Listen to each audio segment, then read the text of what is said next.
Have you ever startled awake at night, unable to move? You can feel a presence beside you, but you can't quite make out the shadowy features. You try to twitch your limbs in hopes of escaping from the evil entity in your room, but you're trapped. If you've experienced this, then you, like many others, have had a bad case of sleep paralysis. But what is this freaky phenomenon? Why does it paralyze you? What do the shadows, hallucinations, and scary scenarios mean? And how can neuroscience help us make sense of it? Let's find out in my first installment of Neuro Folklore, where we bridge the lines between scientific inquiry and cultural significance. Sleep paralysis has been documented for centuries, often interpreted as supernatural encounters. The most iconic symbol is the incubus, a male demon believed to sit on the chest of sleeping individuals, suffocating them.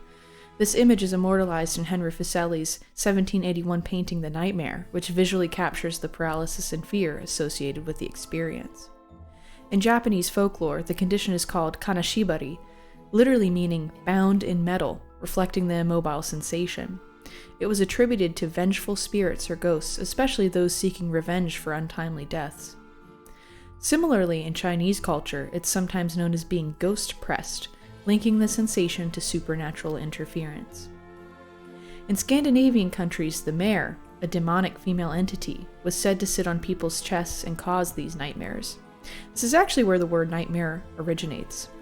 Meanwhile, African and Caribbean traditions, such as the obeah and voodoo, often framed sleep paralysis as the work of witches or malevolent spirits, sometimes called hag riding in African American communities. With the rise of sleep science in the 20th century, sleep paralysis was increasingly understood as a dysfunction during REM sleep. Normally during REM, or rapid eye movement sleep, the body experiences atonia, a state of muscle paralysis that prevents people from acting out their dreams. Sleep paralysis occurs when someone wakes up before this atonia has worn off, which results in this overlap between consciousness, yet you're without motor control. During REM sleep, the stage where vivid dreams happen, your brain is awake, but your body is paralyzed. So this is all thanks to a brainstem region called the pons, which activates GABA and glycine to suppress that movement. The pons and ventromedial medulla play a crucial role in triggering REM sleep paralysis by suppressing those muscle tones via inhibition of motor neurons in the spinal cord. So really, it's just a safety mechanism. It keeps you from acting out your dreams. That's why we have that type of paralysis to begin with.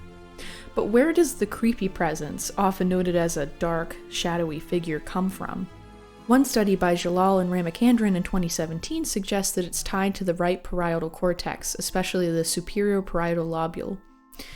These regions help us map out our body in space, which is called the body schema. When you're paralyzed and sensory signals are blocked, the brain scrambles to explain that mismatch. So Jalal and colleagues suggest that the brain may hallucinate another body in the room, projecting a version of you as an external presence.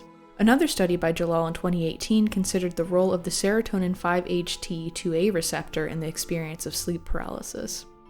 Activating this receptor has been shown to produce mystical states and out-of-body experiences, with the experiencer having this meta-awareness of the hallucinations, but you're unable to act on them. A publication by Kyle Johnson in 2023 also shows us that there are a number of cultural variations in the experience of sleep paralysis. For example, here in the US, it is thought that many accounts of alien abductions could be related to these sleep paralysis experiences. A literature review by Farouk and Anjum in 2023 mentions that decreased respiratory muscle activity during REM sleep may contribute to those feelings of suffocation. It could be that we're seeing reduced ventilation and increased CO2, and that could be one reason why most folks experience that sensation of someone or something laying on top of their chests.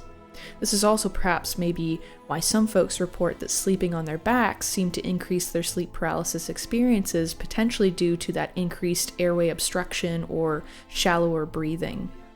This publication also suggests that males tend to have less experiences of sleep paralysis compared to females, and other risk factors such as exposure to trauma, consumption of drugs or alcohol, and a family history of sleep paralysis may make you more susceptible to the experiences. So there do seem to be some risk factors, and I would be interested to know how biological sex moderates some of these effects that we're seeing. For example, is it some type of interaction between stress hormones. Females tend to have more fluctuations throughout their cycles, and that could contribute to increased experiences in sleep paralysis. These are things that personally come to mind when I read these types of studies. However, some researchers believe that sleep paralysis is indeed connected to the spiritual realm. David J. Hufford, a professor emeritus of humanities and psychiatry at Penn State University, wrote a piece titled Sleep Paralysis as a Spiritual Experience in 2005. In it, Hufford argues that the core phenomenology of sleep paralysis, such as immobility, a sensed presence, hallucinated figures, and fear, occurs across cultures, even in the absence of cultural exposure or spiritual belief. So this challenges that cultural source hypothesis. Remember that paper that I brought up from Kyle Johnson in 2023, which is suggesting that the spiritual interpretation stems solely from cultural beliefs. He argues that across the US, Southeast Asia, Europe, and other regions all around the world, sleep paralysis experiencers consistently report an unseen, often threatening presence, frequently interpreted as demonic, ghostly, or otherworldly. Hufford notes that these patterns are highly stable, not random dream content. For example, in a Pennsylvania phone survey with 254 subjects, 86% of sleep paralysis experiencers believed a non-physical entity was in the room, despite having no cultural frame or language for sleep paralysis. Hufford acknowledges that there is a REM sleep basis, including paralysis due to motor neuron inhibition by the pons, but he shows how many people, including doctors and scientists, interpret these same experiences as spiritual despite knowing the neuroscience. Quote, "It is not just that scientific knowledge does not obliterate spiritual interpretations. Often the scientific information is incorporated into the interpretation." So Hufford proposes an experiential theory of spirituality, that recurring cross-culturally stable experiences like sleep paralysis generate belief in spirits. These are 1. Intuitively linked to spirits, 2. Consistent in perceptual content, 3. Independent of prior belief, and 4. They are not associated with psychopathology. He uses many quotes from his personal transcripts with patients to detail his theory. Take Jane, a woman from Seattle who described waking to an overwhelming sense of presence, not metaphorical but tangible and sentient. Quote, "I was really afraid because of the awful sense of presence that was there. This sense of presence is much more intense than, say, knowing that Steve, her partner, was there. I couldn't move, but I could sense it moving around the room. I saw it. A blob, about 4 feet tall, sepia-colored. It dragged its hands from my shoulder down to my feet. Like it was feeling the shape of my body or something. It felt like someone you find absolutely repulsive wanted to hug." Jane had never heard of sleep paralysis before this moment, yet her experience maps directly onto cultural descriptions of demons, spirits, or the old hag of folklore. Now consider this account from a medical student at Penn State. Even with his understanding of physiology, the encounter defied rational classification. Quote, "This grayish, brownish, murky presence was there. It swept down over the bed, and I was terrified. I felt this pressing down all over me. I couldn't breathe. I couldn't move. This was evil. This was evil. I struggled to move, and the whole thing kind of just dissipated away."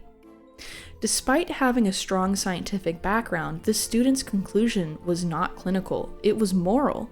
He subjectively experienced evil, not just a REM overlap. I think these are really salient qualitative pieces of evidence when considering sleep paralysis experiences through the lens of folklore. I myself have experienced sleep paralysis many times throughout my life, and I can certainly agree that there are elements of spirituality woven within it. Even though I'm a neuroscientist researcher and I know the mechanisms behind these anatomical structures or these brain networks, it doesn't necessarily give me a lens to view our behavior in experiential purposes. So I could tell you why and how these systems work from a cellular or network level, but I can't necessarily say how much it manifests itself in our subjective experiences. And that is what is so beautiful and enigmatic about the brain, our humanity, and our folklore. So what do we make of it all? Is sleep paralysis just a REM glitch, an accidental overlap of neural systems gone haywire? Is it a glimpse into something deeper, something older than science, something our ancestors feared and revered? Maybe, as David Hufford suggests, these experiences are neither delusions nor divine revelations, but something in between. Experiential evidence, profoundly real, even if we can't explain it. In the end, perhaps the most fascinating thing about sleep paralysis is not whether it's real, but what it tells us about how our minds, our bodies, and our cultures make meaning out of fear and the dark. Thanks for watching, guys, and I look forward to the next episode. Take care.